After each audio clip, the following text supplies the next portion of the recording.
In October of 2014, something happened that shocked the wrestling world.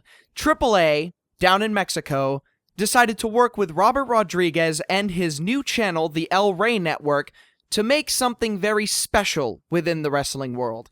That thing was called Lucha Underground. It came out in October of 2014, and it was such a huge change in direction that wrestling fans all over the world had to take notice. Starring old favorites like Chavo Guerrero and Johnny Morrison, now known as Johnny Mundo, it was a sight to behold, using new camera angles, new production values, a compelling yet very mystifying storyline.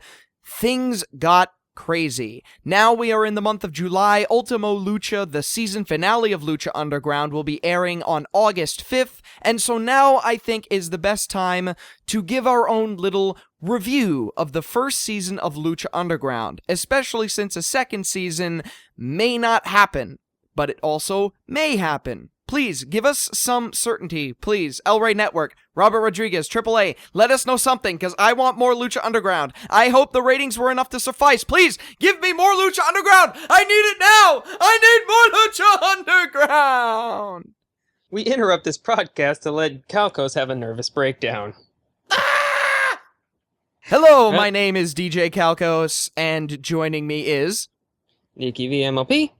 And James the Pony Theorist. Our special guest for this podcast. Anyway, guys, this year has been a very interesting one for wrestling as a whole. TNA's future looks incredibly bleak. Ring of Honor, for the first time ever, got a TV deal. And, of course, Lucha Underground is just rocking the show. Like, they are... I would say over the last 6 to 8 months, they've been the star of the show. Them and John Cena. But in any case, as far as Lucha Underground goes, I wanted to take this time to sit down with you guys and kind of just give it a little bit of a review. Just go through some of the matches, go through the highlights, the characters, things that we remember, and the possible future of the franchise as a whole. Lucha Underground, like, you're the one who showed me it, and, like... I thank you so much for that, because Lucha Underground basically kept me into wrestling. Like right before WrestleMania 31, when things were looking pretty shitty in terms of wrestling, Lucha Underground was keeping me invested. So... Oh yeah, me too. I was going, okay, NXT is keeping me kind of, at least for the WWE's concerned.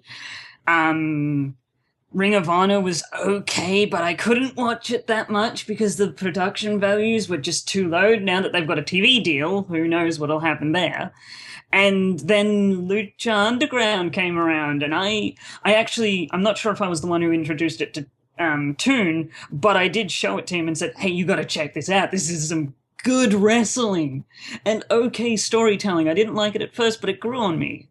Well, one thing I want to highlight immediately is that for the first time in a very long time, Lucha Underground was able to pull off the convincing angle of heel manager. Like, for the longest time, like, the angle of Mr. McMahon back in the Attitude Era was, like, number one, and nobody's ever been able to even come close to that, but Dario Cueto is an unbelievable replacement. The guy is convincing, he pulls off a lot of really shitty things, he's manipulative, he runs the show and is not afraid to remind you of that, not to mention he's got a goddamn demon locked up in a goddamn jail cell that eats goddamn people. Holy shit, Bale's so dead. He is super fucking dead. Like, that is something out of 80s wrestling right there. It's 80s wrestling, but it's kind of that... You gotta think about it this way. It's 80s wrestling, but it's the good kind of 80s wrestling. Like, Ultimate Warrior Randy Savage good, not like fucking... Yes. Giant Gonzalez or some shit. Oh, don't remind me of that. But the other good thing about Cueto is, like, he didn't become he's not a wrestler, and he's not from a wrestling family. He is straight up an actor. He is portraying a role as Dario Cueto. I don't know the name of the actual actor who's playing Cueto, but you know what I mean. And because of that, he doesn't come off as, like, trying to, like, bullshit his way through his lines. This is something he's worked at his entire life, and it is showing because he is fucking convincing as Cueto. I sometimes forget that he isn't actually Dario Cueto. I actually was prepared for this, and I have the roster for Lucha Underground. And Dario Cueto is played by Luis Fernandez Del. Luis Fernandez Del. No, not Del, Gel. G-I-L. Obviously, the on-air authority figure. And I'm going to be honest, once again, he's really good at this. By the way, word of warning out there, do not ever go on the Lucha Underground Wikipedia page. Don't do that, because that shit is updated in real time. Like, I mentioned this before on a previous episode of the podcast, but I knew who the opening trios champions were going to be. Because I checked out the Wikipedia article, and I realized, this is updated by recording, not by episode air date. So, again, word of warning, if you want to avoid spoilers, do not check the Wikipedia page, because that will spoil your shit. Now, here's a suggestion to any fans of Lucha Underground out there. Make a fan wiki that only goes by the airings. They kind of have something like that with the Lucha Underground subreddit. You guys brought up the Trios Champions before. I want to bring up my favorite wrestler and the most craziest man in wrestling today. Which one is it again? Angelico? Angelico, yeah, he is a madman. From taking I think it was a good 20-foot leap from out of the ring on top of a, ticket stand or concession stand or something. Office.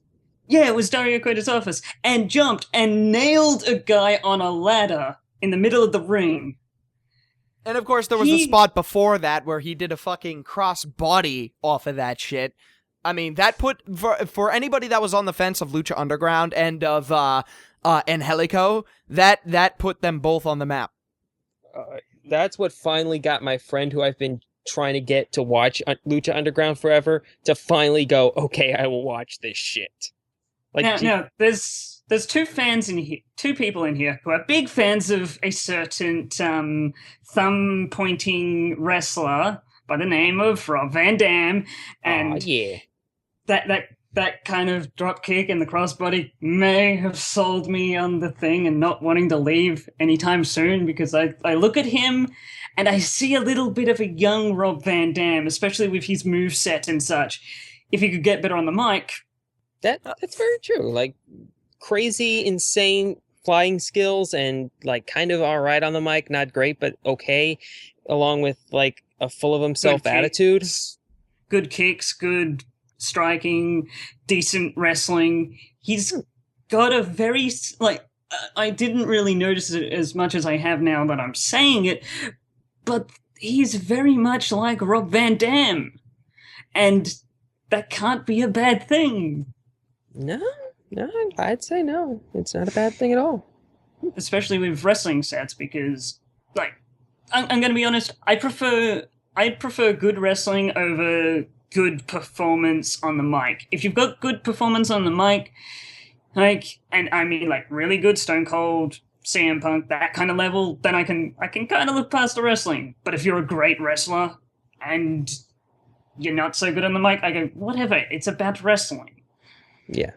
But either way, and on top of that, his trios title run with Son of Havoc and Ivelisse has been, funny. It's been really, really good, because, those two pull off the dysfunctional team that pretty much hates each other, but kind of gets their shit together when the moment calls for it. There's a few teams that have tried that in the WWE, but these guys, who I still don't think have a legit combined name or anything, these guys are fucking awesome at it. They're really fantastic at it. As a matter of fact, what's great about Lucha Underground is that no one on the roster feels like a jobber. Unless they're one of the 4 people that Pentagon Jr. Incapacitated throughout the course of the year, they don't look like jobbers. They all have their moments. They all have their times where they look like they could conquer the world. And even then, one of the guys who got his arm broke just beat Sexy Star. It's Sexy Star. Superfly. No, that's fantastic, but it's also Sexy Star. Sexy Star is the one person on the roster that I do not like at all. Yeah, like, I was okay with Pimpinella. I was okay with Masquerita. Sexy Star, the way I look at her is, like, her message, yeah, that's all good and such, but... They're trying too hard with her. Yeah, no, it's not that they're honestly trying too hard. They're not trying hard enough. Sexy Star's entire gimmick is that, oh my god, I'm a woman, I have a vagina, and I can go up against the men and beat them. Yay, me! But that entire message is really stupid, considering you have Ivelisse that does the same thing, but doesn't talk about it because she doesn't have to.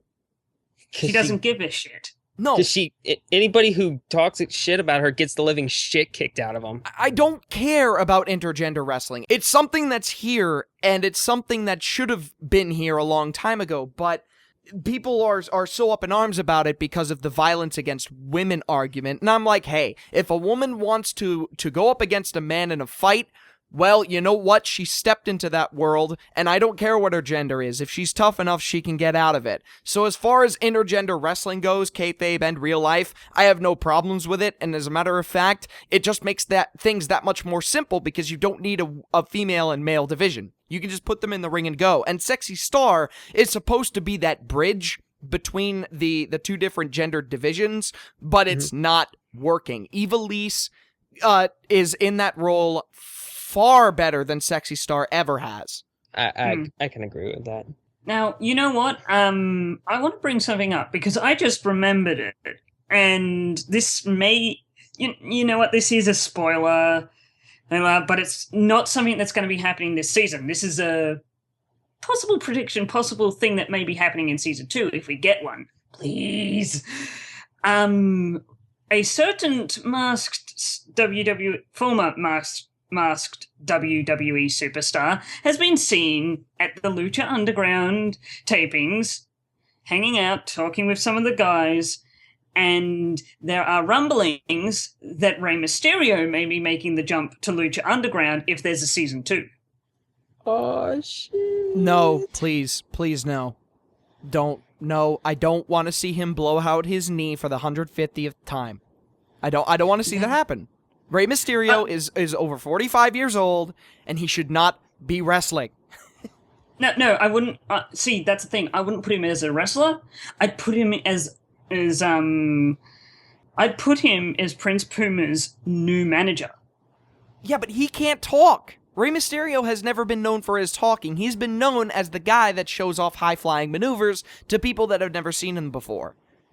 And now that Rey Mysterio has aged this much and we have like 1 billion high flyers that can do amazing things, there's no place for him anymore. Bringing Rey Mysterio into Lucha Underground would cause a huge swelling of people going to Lucha Underground because of the name recognition. People recognize the name Rey Mysterio. Yeah, I guess it's a good business move. Yeah. And what's great is he can go under his old moniker, Rey Mysterio Jr. Okay. Because he's in AAA now. He can do that. You know what? I had a little thought, and this is me being my writer stuff and liking to rebook things and such when I go, okay, that could be done better. This is something they could add to season 2. What if Dario Cueto isn't the owner of it, but is just the person who actually owns it is getting Dario Cueto to be that face kind of thing. And then basically the higher up goes, you know what? We need someone else in here because Dario Cueto's pissed him off or whatever, for whatever reason, a good writer can figure that out, or whoever's in charge, and then bring in Rey Mysterio. If that means getting rid of Dario Cueto, no, not getting rid of, because then you have the power struggle between Dario Cueto, who's Dario Cueto, and Rey Mysterio, and we know Rey Mysterio would go, okay, I want to give that guy a chance because he's working his ass off.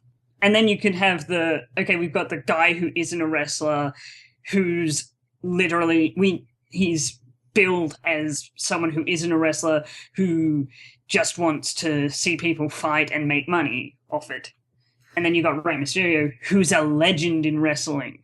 Yeah, I guess. I mean, we'll have to see how it works. It's probably not going to be that complicated, but it depends on if there's a season 2. Who the fuck knows? Yes. Who knows? Who knows? I gotta think that there's gonna be a season 2. Like, Lucha Underground, in the span of, like, was it, like 9 months, has just blown the fuck up and has become one of the most popular wrestling things outside of the WWE. Like, I'd go for my power rating, WWE, New Japan, Lucha Underground. That would be my power rating for how I view the top 3. New Japan's the second biggest in the world, no doubt. Ring of Honor could overtake it, though. Ring of Honor can overtake it. They've got the pieces. That's what I was about to say. Like 4, 3, and 2 are very close. And that the 4th one being Ring of Honor, because they're about to get a big financial boost and a big, hey, look at us boost. If you look at who's in the WWE at the moment, a large majority of them were in Ring of Honor at one point. Yeah, a lot of them, actually. Yeah, when you look at it, a lot of the people who have gone from Ring of Honor have gone to WWE. So you have to admit, Ring of Honor knows how to make good wrestlers and build up good characters. So we are getting way off topic. Anyway, yes, yes, we are. Anyway, trios. We could talk more about them because that's like the last time we had a trios, like a 3-man tag thing, was with the WCW. Yeah, I don't think the WWE is ever, like, they have 6-man tag matches, but they don't have like a 6-man tag title. They had a 6-man tag title, but that was a very, very long time ago. I think it was in the 80s or the 70s, back when it was Vince Sr. Yeah, I guess. I mean, the Trios Championship, of course, is a no-brainer for Lucha Underground because 6-man tags are Lucha tradition. They've been around for forever within Lucha Libre. So it only makes perfect sense, and I love that championship because the story that they told to build up to it was crazy, because one of the there are 3 matches that stick out in my mind when I hear the words Lucha Underground. The first one is the Trios Championship match, the first one between Son of Havoc, Ivelisse, and Angelico versus what the fuck their names are. I always forget. The Crew? The Crew, thank you. The Crew. Which was also a really shitty video game. Thank you. I don't even remember that. Very true. Racing game all over America. Really shit. Yeah, it's kind of bad. It was hyped up, but it was bad. But they put on one hell of a match. The story that they told in the ring is second to almost nothing. And it's one of those times where I'm just like, I felt like I was 8 years old again. And that's why I watch wrestling. It's for those moments where I just get out of my chair and go, what the fuck just happened? You have things like Sting debuting at Survivor Series. You have things like Kevin Owens beating John Cena fucking clean, and the Trios Championship match was one of those moments, and I will cherish it for the rest of my life. A lot of people who like wrestling the amount we do, we watch it for those mark-out moments that take you back to when you were a child, when you were first watching wrestling. Mm-hmm. And for me, the Trios title, the 2 title matches, both did that for me. And I'm like, okay, Lucha Underground is a serious player. If they have a season 2, they could just keep going and going and going. There are so many, like, excellent possibilities for this because, like, Dario Cueto seems to hate all the people who are champions right now. He hates Puma and he hates Ivelisse, Son of Havoc, and Angelico. So he constantly puts them in matches for the title all the time, and those title matches always end up being fucking instant classics. Oh, by the way, that actually reminds me, there are not 3 matches that stick out in my mind, there are 4. Or what is that other one that you just added? the Iron Man match between Johnny Mundo and Prince Puma. Oh, yeah, that. Hot diggity. Okay, the fact that they were able to take one match and fill an entire 44-minute episode with that one match and make it work is something to behold. It's also a big middle finger to the WWE going, hey, you can do 3 hours, but your 3 hours is partly filler. We just did an entire show with one match. And it's weird because normally I don't like Iron Man matches because every single Iron Man match feels like it's setting up for a huge come from behind victory, and this one did too. Mundo was up at 1.41.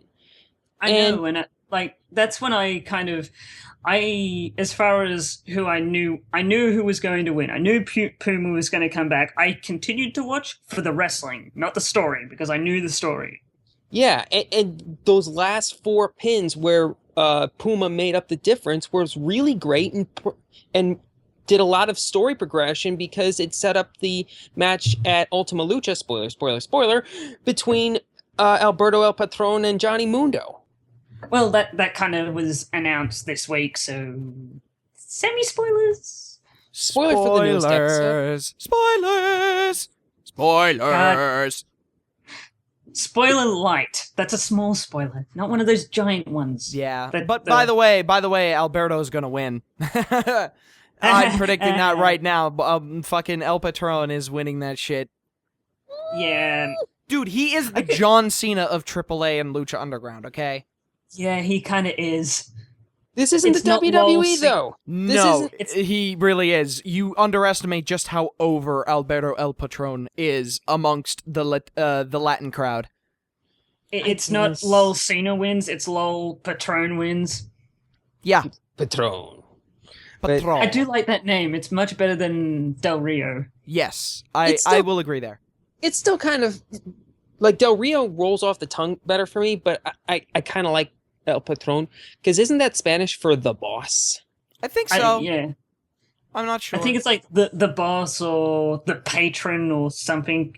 I don't know Spanish because I'm Australian and it's not really necessary for us. Oh, if you ever move to America, make sure to take up Espanol as a second language. Oh yeah, I'm gonna get, if I ever move to America, I'm going to be getting at least basic Spanish. Yeah, because... Ugh. Topic. No, it's fine. We're talking about Spanish, and we're talking about Lucha Underground. By the way, speaking of Spanish, before I go on to the other matches that stick out in my mind, they do a lot of Spanish promos, which makes perfect fucking sense. Because again, the main market for Lucha Underground is not America. It is Mexico. At least they have English subtitles. That's all you really need to get by. Yeah, and you know whose Spanish-speaking promos I absolutely fucking love? Pentagon Jr. Holy shit, I love Pentagon Jr. Yo soy Pentagon Zedo Fiado! Oh my god, he is, if this were in the WWE, I would be wondering how they would fuck up the reveal of who Pentagon Jr.'s maestro is. But with this, I'm legit excited to find out who Pentagon has been breaking the arms of every single fucker in the locker room for. And then Sexy Star beat him and it stopped. No, it's still going. There's going to be a match at Ultima Lucha, probably. This isn't confirmed anywhere yet, but it's most likely going to happen between, who is it? Pentagon and Vampiro. Oh, shit. Yeah. Vampiro's coming out of retirement for this kind of, when it was kind of, subtly pointed at in one of the episodes near the end, I was like, oh god, are they going to bring back Vampiro? Because my first instance with him was back in Wrestling Society X. By the way, can we talk about Marty the Moth? Oh. Okay, I didn't expect to like Marty the Moth as much as I do. What is the name of the female ring announcer? What is her name? Her name is Melissa Santos. Okay, Melissa Santos. When Melissa Santos debuts him for the first time, and Marty's just over her shoulder smelling her hair, and she's looking nervously back. Oh, that shit was hilarious. And then he backs off to the corner and stares directly at her ass. Oh my god, I was just like, they are laying this on thick. Oh my god. It's thicker than a root beer float. I'd go for a root beer flow right now. But either way, like, and during the last match, no, not the last match, the one before that, where he was in the 4-way match to win one of the Aztec medallions, which we'll get to in a second. Yeah. Like at one point, I think it was Cage and Cuerno who were fighting in the corner, beating the shit out of one another. And then the other two guys in the match were Aerostar and Marty, and they're just standing on the side, like yucking it up at the other two, and just Marty's got his arm around Aerostar, like, we're buddies, we're buds, aren't we? But oh, why are you hitting me? It was funny. He is a master at just ring psychology and just like doing weird shit that gets you to notice him and laugh, and it's great. He's the perfect example of a comedic wrestler. They're a good wrestler, but you're not supposed to take them seriously because it's a joke. That's their kind of thing. Mm-hmm. And there's not many people in WWE or any wrestling camp that can... like. R-Truth is a good example. Santino Morella is another good example. Yeah, well, what I was saying was it's very rare these days to get a good one like him. Like, they're the three that stick out in my mind right now. Mm-hmm. Then there's people who go overboard, and I'm sorry, TNA, I used to love you, but when Jeff Jarrett left, you kind of went downhill fast. Like, and they've got this guy called Crazy Steve, and he is literally a crazy clown. And he's a crazy clown. That's it. And it's like, okay, if I wanted to see this, I could go back to the 80s and watch Dink and Doink. Reason number 739 not to watch TNA. Yeah. Well, EC3's the champion now, so that's interesting. And Jeff Jarrett's back. Yeah, which is even more interesting. He's back just to shill Global Force. Yeah, fair enough. Anyway, let's talk about the Aztec medallions. Oh, yes. Those... I want to see where this one's going. First of all, do you think they're gonna get them all together for some type of match at Ultima Lucha? They're the Dragon Balls. Yes. They're the Dragon Balls. They're the cores from Marvel, the Infinity Stones. I think that's what the whole point of the medallions is. The person that collects them all gets some kind of crazy ass perk, whatever that is. It's going to be some nuts perk that a super over babyface is going to have to conquer. El Patron. Actually, you were talking about the wiki. I'm just stating this. Don't look on the wiki. It spoils what the end is. Oh, don't fucking no. I'm not saying a damn thing. Okay, right? Because I learned that mistake with the Trios Championship, and I am never looking at the wiki ever again. I could be wrong, though. If you do that, don't even look at wrestlers who work for the company. It still spoils you. Trust me on this one. I'm using Skype just to block out everything but their names. That's hilarious. So with the medallions, that's personally what I think is going to happen. The person that collects them all is going to have a very special perk. Mm-hmm. Well, right now, only 3 of them are claimed, and I think there's 4 more matches until Ultima Lucha, and there's 4 left to go. So, boom. All right, the third match. I think. Sorry. I think it'll be. So there's been 4 claimed, right? And there's 4 more matches. 3 claimed. Okay. I think there'll be 3 more matches, and then 3 or 2. I'm not sure. It could go either way, 3 or 2. That way, it'd either be a 6-man match, or it'd be a 6-man or a 2-man. No, not 2-man. A 4-man. Anyway, you'd have a week or 2 weeks to set up for Ultima Lucha where they fight each other. Yeah, but the thing is, Dario Cueto said there are 7 Aztec medallions. Well then if there's 7, then... Like I said, Dragon Balls. Yeah. They're the 7 Dragon Balls. God damn it, stop copying anime! No, keep copying anime! Anime! Do it! No, if it keeps copying anime, a storyline will go on for 700 weeks, and we can't stand that long. I That like a slow only burn, that only but that's counts too with slow. no. That only counts with shonen anime. Most anime ends after 26 episodes. True. Anyway, the third match that really sticks out in my mind with Lucha Underground is one of two matches that Lucha Underground has put out that, in my opinion, is a contender for match of the year so far in 2015. This match kind of came out of nowhere. I didn't expect it, but it happened, and it was fucking insanity. The Grave Consequences match between Phoenix and Mil Muertes. I'm just gonna say this right now. Best casket match ever. I didn't think we were getting another casket match ever again, because, like, Undertaker is, like, he only shows up once a year and he doesn't do gimmick matches anymore. Like, so I thought the casket match was basically dead and gone, but leave it to fucking Lucha Underground to bring back a match that you never thought you'd see again or be interested in again and make it like one of the greatest things ever. See, it's a good gimmick. It works with the story. It ticks all the boxes for a good match. Good wrestling, good characters, good storytelling in the ring, and it works with the overarching story of the two wrestlers involved. And it put Phoenix over as fuck. Like, It put both of them over, really.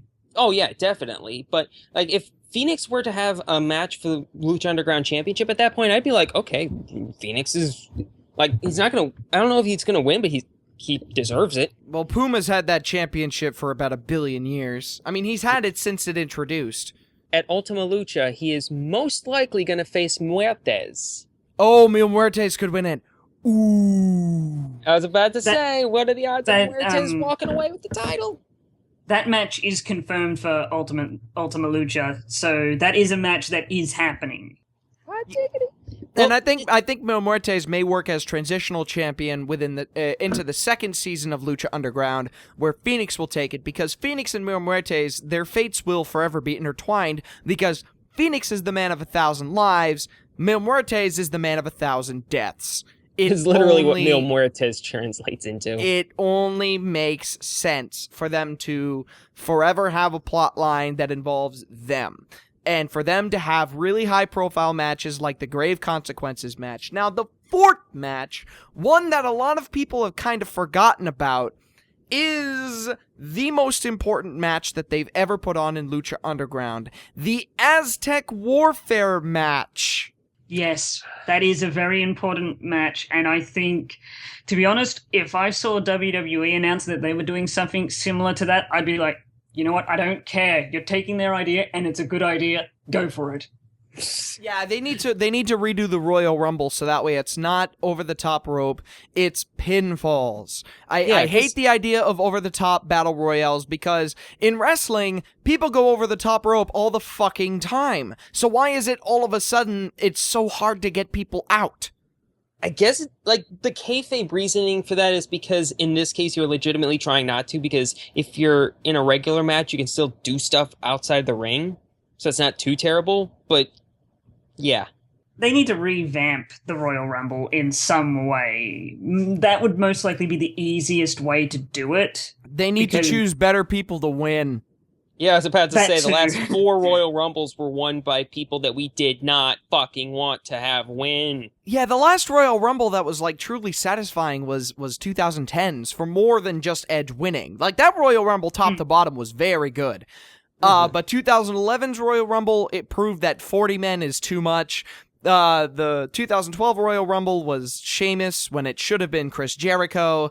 2013's Royal Rumble was 2014's Royal Rumble was was anybody but Daniel Bryan. And 2015's Royal Rumble was the shittiest. It was the shittiest Royal Rumble I have ever seen. I watched them all, by the way, leading up to the 2015 Royal Rumble. I watched all of them. Even including the really crappy one in 1993 with Yokozuna winning it. And 2015's Royal Rumble had nothing redeeming about it. Whereas, in contrast, the Aztec Warfare match in Lucha Underground was spectacular. to be honest, you didn't know who was going to win that because a lot of us didn't know who was going to be in it for a start. And when it did come down to the last two, Mundo and Puma, a lot of people were going, okay, I don't know who this Puma guy is, but he's been doing really well. I know who Mundo is, and I love the fact that he's back wrestling, and I want more of him. We got more of him. And I was going, okay, I don't know who's going to win. Who's going to win? And that's what you want to have at the end of a match like that. That's why, like, a lot of the time with the Royal Rumble, you look away near the end because you're like, okay, I'm pretty sure I know who's going to win, which is the problem that the last few Royal Rumbles have had. Yeah, the only thing that they could do better is when you think you know who's going to win, but they swerve you and actually surprise you and give you a surprise winner. And that's what ended up happening, because I wasn't expecting Puma. I thought Johnny Mundo was going to be the guy that they had going forward, because I didn't know Puma was fucking Ricochet, who's like the best non-WWE wrestler out there right now. Puma beats Mundo, and I'm just like, holy shit! This fucking guy! I like this guy! Like, he's in my top 5 of people who are not in WWE, but are as good, if not better, than most of the people in WWE. He's in my top 1. Like, he is the best. My top 1 right now is Cesaro. No, I mean top 1 outside WWE. Oh, outside WWE? Outside I haven't really thought about that, to be honest. Outside of WWE, I'd probably have to say, I've been growing on Nakamura, to be honest. I mean, the guy's booked like a god, but I don't know how much longer he's going to last. Jay Lethal! Oh, Jay Lethal! Jay Lethal! Huh. Hey, Fuck Macho, me, man. Hey, Macho Man, this is... Or, fucking Macho Mandow, this is how you fucking do a Macho Man parody.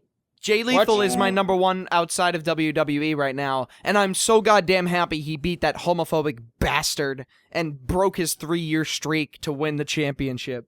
Briscoe? Yeah. Ah. He's a homophobic bastard.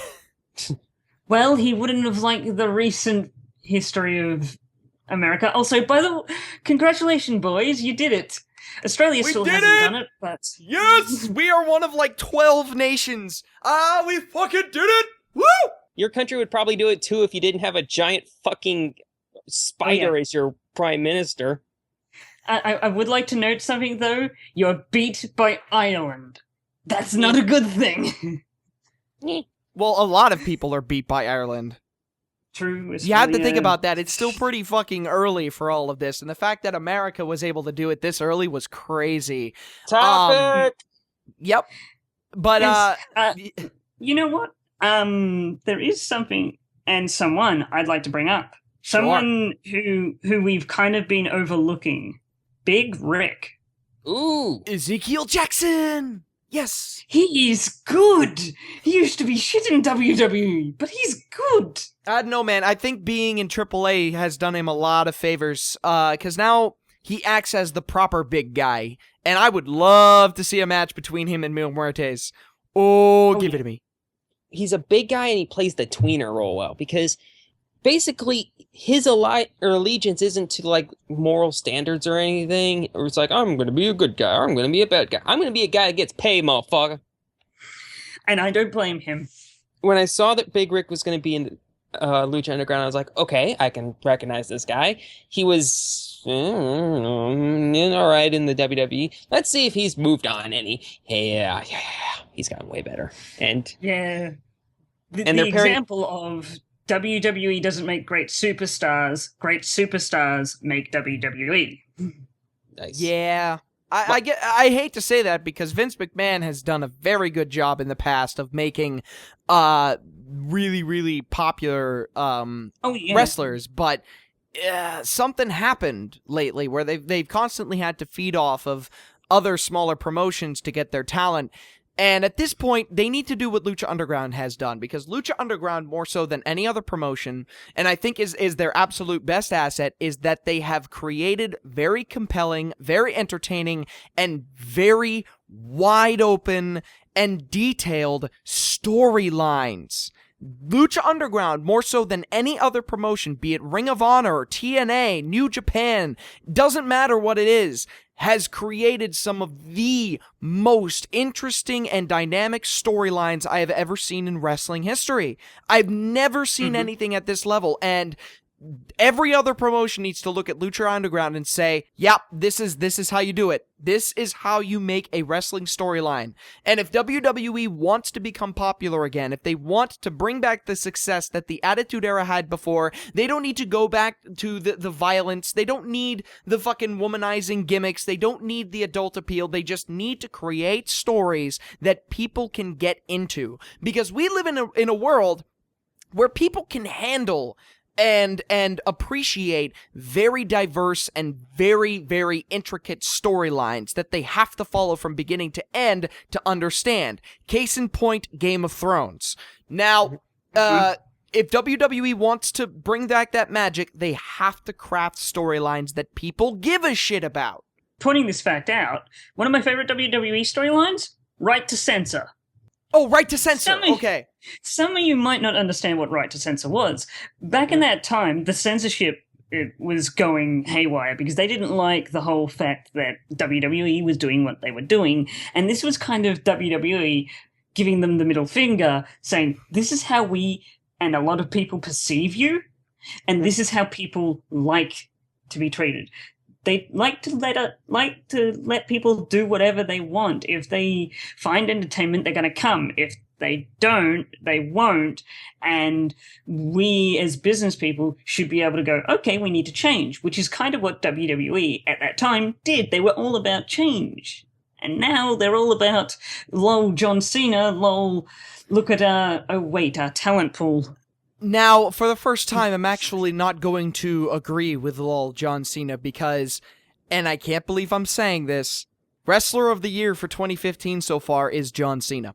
Yeah, because there's at least 4 matches that he's put on this year that are legit Match of the Year candidates. But 2 of those are with Kevin Owens. Okay, give me more of that, please. You've got more of that at Battleground, July, whatever it is, only on the WWE Network. Oh, please. For $9.99. Oh, they've stopped that too. I will say that WWE is kind of a mess, but they haven't been so much of a mess since WrestleMania 31, where I'm just like, okay, this company's fucked. Because so far right now in WWE, with every single shitty match and shitty promo, there's always something there that's fucking awesome, and it's something that I look forward to later on. You've got the Roman Reigns Bray Wyatt feud, which is interesting. You've got John Cena putting over the entire roster with his bare fucking hands. You've got Seth Rollins's just ridiculously stupid long championship reign where it's like, okay, please take it off of him, somebody. All right, Adam Rose, this is your time to shine. Just take the championship off of him, okay? I look at this and I'm just like, WWE, they've got the tools now. They just need to pull the trigger on certain people. They need to pull the trigger on Kevin Owens. They need to pull the trigger on Sami Zayn. They need to pull the trigger on Roman Reigns. They need to pull the trigger on Dean Ambrose. Bray Wyatt is another one where they need to pull the trigger on. Like, they've got Cesaro is another one. They need to move forward with a lot of the new talent, and Lucha Underground has done that perfectly because the veterans, like people like Chavo Guerrero and other Blue such Demon. talent, and Blue Demon, their entire purpose is nothing more than to put over the younger talent. That's the only reason why they're there. And WWE is, to a certain extent, doing the same thing. John Cena still has the United States Championship, but fuck if he isn't going to lose it at Battleground to Kevin Owens, because Kevin Owens is dropping the NXT Championship tomorrow, no question. Watching that, by the way. I can't. You're in a time zone that isn't like gonna fucking kill our sleep schedule to watch it. Yeah, thankfully it's on the network, which means it'll be recorded, which means I can watch it that evening. As a matter of fact, Nikki, I'd love to get in a Skype call with you and watch it together. Damn right it's happening. Why don't we all do that? You'd have to be up at like 6 a.m. Can you do that? It's 7. Well, when we started this, it was 7 now, and I was talking to you earlier, so. fair. We'll cross that bridge when we get to it with you. If you're up, then we'll watch it. Yeah, like the biggest thing about Lucha Underground is that they've done so many new and exciting things that every other promotion has to look at them and say that they need to work to get to the level of Lucha Underground. The future of Lucha Underground is in question, but if they're smart, they will approve a second season. They will expand their merchandise department, so that way things that I buy from them are actually things that I want to buy. They will... The Lucha Underground logo t-shirt is great. I want one, but I also want more things. Like, I'd love to have a... I don't know what it is. I want something. I want merchandise. I want stupid stuff like plastic masks and such. I want a Cero Fiero shirt. Yeah, Zero Fiero. I want that. Definitely. So it's safe to say that your favorite wrestler on the roster right now is Pentagon. He's definitely up there. Like, he's the most intriguing. He's got a lot going for him, and he's fucking vicious. Like, I really like the guy. He is... I kind of want to see a title match between Pentagon and Puma, and maybe that'll happen somewhere down the road, but I don't know. We'll see. But, like... Let's see. The only wrestler, like, besides Sexy Star, the only other wrestler that I don't like how Lucha Underground is handling right now is Tejano. Oh, yeah, Tejano. Tejano is a bigger star in AAA than he is in Lucha Underground, because he held the championship, the AAA championship, longer than anybody else in AAA's history, which goes back a long time.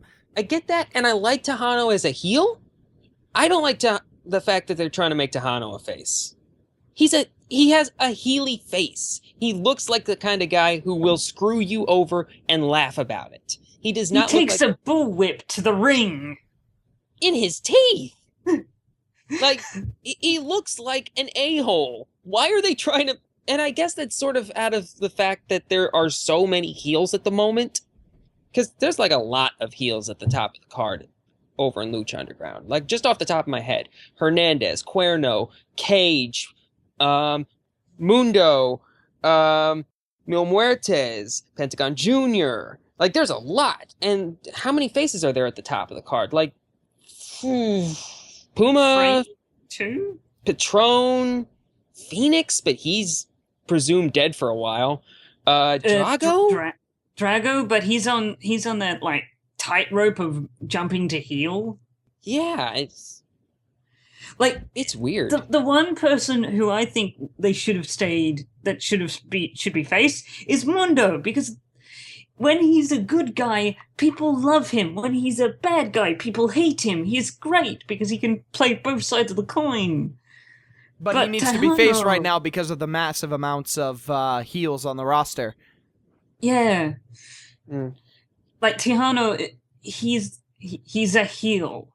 Just like, he is a heel, John Cena's face, Miz is shit. I love The Miz. He's my guilty pleasure. The Miz is arguably one of the best heels of the last 5 years. He's the most hateable. Yes, without a doubt. And a lot of it is very, very organic. It's not X-Pac heat by any means. I hate the guy Kayfabe. I fucking hate him. Every time he's on my screen, I just want to piss in his mouth. I fucking hate him.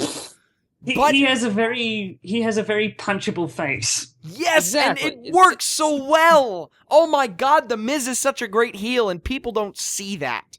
They don't understand that when you say you hate The Miz, it means it's working. That's why it's the same. It's the same thing with Tejano. But he's doing his job. I'm supposed to hate him. Yeah, it's the same way with Tejano. Like, it's like, I want to hate the guy, and like, and why stop people from wanting? If people want to hate him, let them hate him. It's I think the person who said that, and who I remember saying that a lot, was Paul Heyman. It's like, if the fans hate them, make them a heel. If the fans love them, keep them face.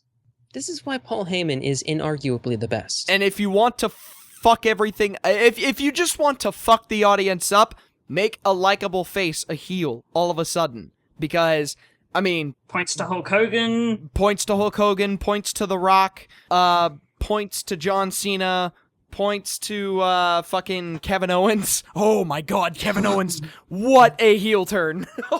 That was great. Points to Johnny Mundo is actually a little bit of a lesser example, but it's definitely one of them. He put fucking Alberto through Dario Cueto's window. I don't know if you can call that awesome. Lesser. Fair. Yeah. But yeah. Like, if Sami Zayn eventually turns heel in a few years, people are just gonna be like, fuck! You know how I would do that? I would have whoever like triple threat match. He doesn't get pinned, but he loses the match for a title or whatever. Whoever wins the title goes into the corner. Yeah. Then he'll overkick. Just simply that. He's pissed off. He'll overkick someone in the corner for no apparent reason other than he lost. I don't know. That is very similar to what he did in NXT for leading up to his championship run. Although without the hell of a kick. Like, that storyline works really well if you want to book an underdog babyface, which Sami Zayn certainly is. But I don't know if that would work as far as heel turn goes. No. See, he's expected to win the match, and it's the exact opposite of what happened in NXT, where instead of him being kind of the underdog, he's the expected person to win the match, and when he loses to the underdog, that's when he does the whole overkick. It's all about... I guess... It'd be something like that, because the best heel turns are simple. Look at Hulk Hogan. All he did was drop a leg, do the leg drop on Randy Savage. Yeah. And that's it. That's all he really did, and then joined up with bad guys. Very simple. The best heel turns are simple. Anyway, that was our Lucha Underground year in review, plus a whole bunch of other shit. But it was very fun talking about this, and God, let's hope and pray that Lucha Underground gets a second season, because it's too good to pass up. We need more of it. We need more of those amazing matches and unique match types. We need more of some of our favorite wrestlers. We need more of experienced actors. We need more of that telenovela filming style. We need more crowd hype. We need more Vampiro and Matt Stryker. We need it. Give it to us, please. And the day that they announce a second season will be one of the happiest days that I've had in a very long time. And plus, on top of that, there's so many potential storylines that will probably not be wrapped up by the end of season 1 that can just pick up at the start of season 2. What the hell is locked up in Dario Cueto's basement? Will Conan finally do the heel turn on Puma? Like, we kind of know what's in the basement. We don't know what it looks like. But we don't know. Yeah, we have no idea what it is, but we know who it is. It's Brock Lesnar. I love it. I love everything about this. I love the fact that Brock Lesnar killed Bale. Suddenly, you see at the top of the stairs Paul Heyman, and everyone's shit explodes. Ladies and gentlemen, my name is Paul Heyman, and I would like to introduce to you the Beast Incarnate, Pentala. Now think about it this way. He is the most Jewish and New York man in the world. And he is in the middle of Boyle Heights. He is in the wrong part of town. That would be amazing, but it'll never happen. That was our podcast. Like, comment, subscribe, donate to our Patreon if you're feeling generous.